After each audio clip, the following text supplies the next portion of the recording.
Monologue 42, Contemplation. As prayer and meditation complement each the other, talking to and listening to God, so study and contemplation are pillars of the inner temple that stand side by side. There are those who read book after book, having great learning and yet lacking true understanding or wisdom. There are those who can quote facts to you all day long.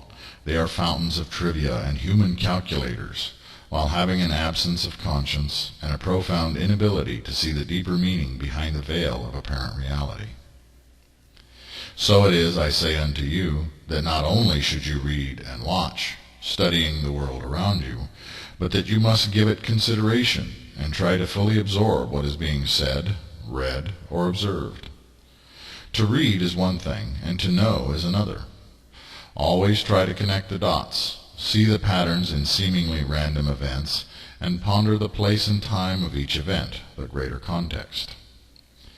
There are thinkers and deep thinkers, and God with his, its, her archangels are certainly the latter. One can learn many divine and holy lessons from everyday encounters, and even from suffering, if one is a deep thinker. So it is that I give you the instruction to ponder, consider, reflect, introspect, and reason among yourselves. Contemplate. Remember that God's wisdom often seems nonsensical to humankind, and that God's truths are counterintuitive to the assumptions of man.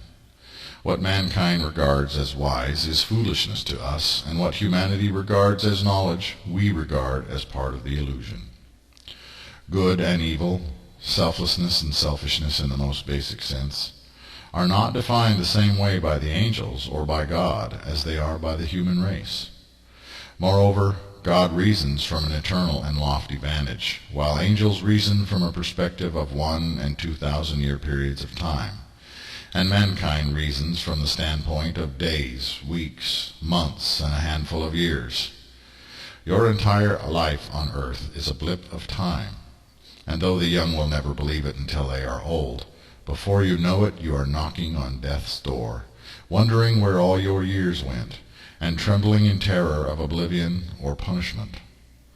The moral prescriptions and spiritual disciplines of this revealing can seem tedious and senseless while you are still young, and yet their value dawns bright and clear in the last hour of earthly existence, and in the unending hour thereafter.